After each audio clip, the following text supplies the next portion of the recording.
Sure. We're on the air. Welcome back to CovertRadio.com. Tonight, we've done a little bit of introduction, a little bit of history with a man who was there for a lot of the wonderful history of this country in most recent years. He is running for State House 115, seat 115. He has lived an extraordinary life. He has lived an extraordinary life, and he's also a very good poet, and we've moved a little bit past that now because he is actually running for a political office. Now we got to get to the politics. So we have to talk about the platform. So I'm going to turn it over to Eugene Platt, and he's going to go ahead and talk to us about a couple of the most important issues concerning, I guess, State House 115 seat and politics in general in our day and age. So, Mr. sir, Platt, please, what do you see as the issues? take it away.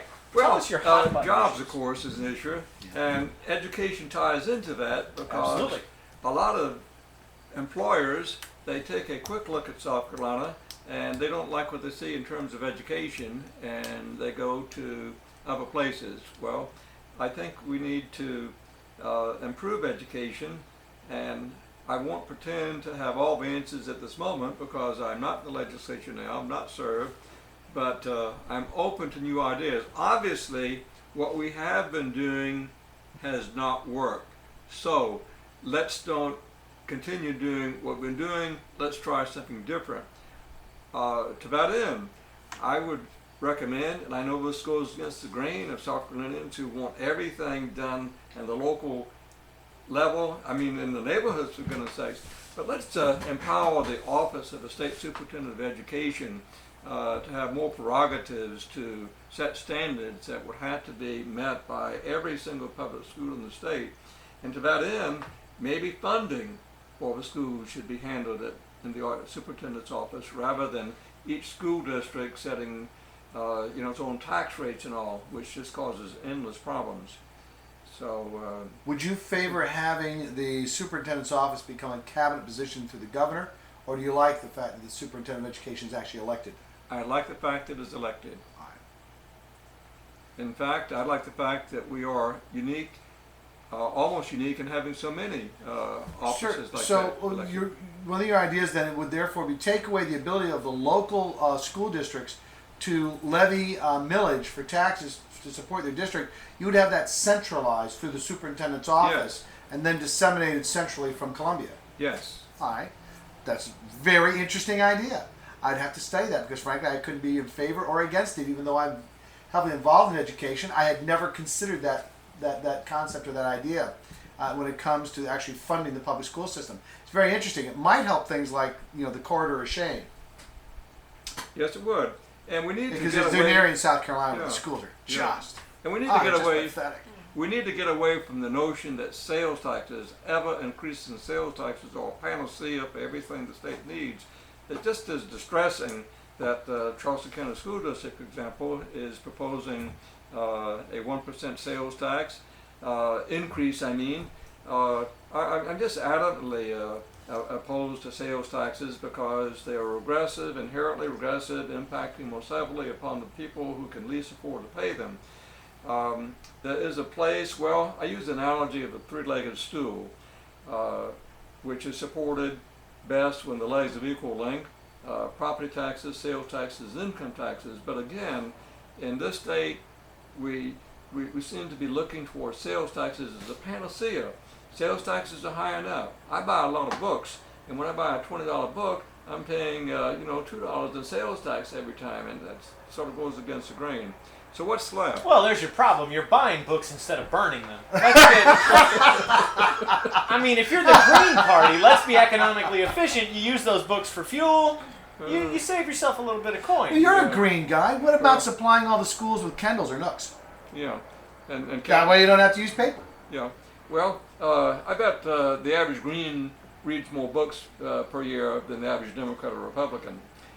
And that depends on your definition of average, sir. Yeah. And what your definition of that sounds more like a is. feeling than a statistic. Let's go ahead and feel the statistics at you. No, that's okay. Yeah. Well, here's something I think you really need to make sure you talk about because this could be very beneficial to your campaign. What about the completion of the Mark Clark 526 extension of the James Island Connector? I'm adamantly opposed to that. It would cause more problems than it I'm would gonna move a little solve. closer to this guy. You want to be in the same shot? Yeah, I want to be associated with him. the James Island Public Service District Commission 1 week ago passed its third resolution putting us on record as being opposed to it. I did not happen to offer the third resolution. Of course, I supported it. I did offer the first two. Commissioner Welch, whose daughter now serves on the town council, he authored it. Oh yes, But, that was interesting, wasn't it? Remember the town council meeting? Was it me or did I sense a little tension there? Low At the tension. James Island Town Council meeting. We meant to Oh. do a show on it, but Oh, we've been yes. holding off on that. Low tension. A little bit of tension. Yeah.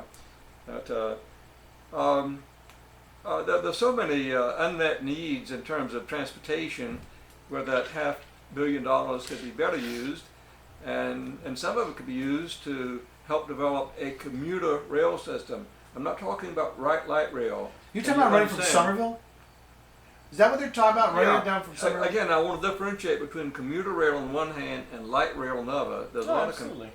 many people don't understand the difference.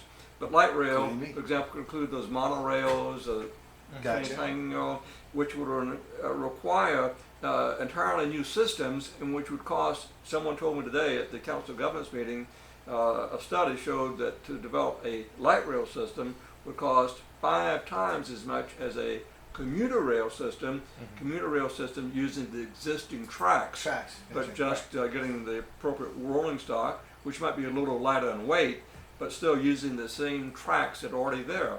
Could run through for example, from Monk's Corner through Somerville to downtown Charleston.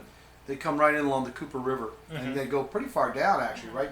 Yeah. They go very far down, near not far Well, you from can the see that. You can see the rail lines running But over it's- as you come into downtown. But if you don't do 26. something about how you redistribute the population coming off the rail and disseminate to the rest of the city, it'll be an absolute failure. So it Right. can't just be the rail. There's got to be some really reliable and more frequent well, system of transporting people from the rail area. that would have the to railhead probably be a through- partnership just through the through city. CARTA, wouldn't it? Well, I mean, I Carter, would think you CARTA could do would something jump with all Carter, over couldn't that. you?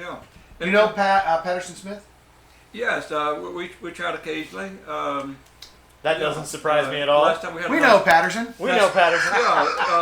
he lives in the same neighborhood, doesn't He lives just a Right couple of next to neighborhoods me, over, yeah. Yeah, we chatted at the gas station. He's there my a few weeks brother-in-law. ago. Yeah. Your brother-in-law? He's my brother-in-law. See, it is a small He's town. married. He's Charleston. married to my wife's sister. How about that? Well, Yes. Yeah. Well, Hey, I think Smitty, you're back on the air. You didn't even know. we it. can't keep We you call him off the air, when he comes on the show. Smitty. Okay. The thing is, though, I think if you propose something like that, then CARTA would have to establish some quick bus routes between your drop-off point, because your drop-off point is obviously not going to be in central downtown Charleston and nowhere near the commuter districts where people are actually commuting to work. You'd have to put a drop-off point at one of the rail yards, and then you'd have to have a CARTA bus running. Well, it's into not downtown. just that. You People have to aren't have gonna some. walk a half You mile also from need there. some large area for Right. parking up in the northern area that will do the same thing. Then you have to have this constant tram service running from the parking Sure, lot to the parking lot. absolutely. But if you could do that, my God, it would probably work. Sounds like a win-win situation. I like the idea Yeah. actually. I would actually like seeing that. There's go so to, much traffic pouring. I would in the actually city. like would love seeing to see going that. something I like could that go to for James that. Island. Yeah. And that's not a liberal or conservative thing. Oh, that's yes, a it common is. sense thing. Exactly, responsible. And that's why I'm in my 5th term on the James Island PSD, because people do not see me as liberal or conservative, but they see me as a responsible person. I wonder what it's like to be seen as a responsible person. I don't know. I'm seen as a conservative. Brooke, I'm gonna have to try that. That's a completely new concept for me. Listen, would you like to do one more segment? We'll be right back with CobraRay.com and Eugene Platt. I have a couple questions for Eugene in the next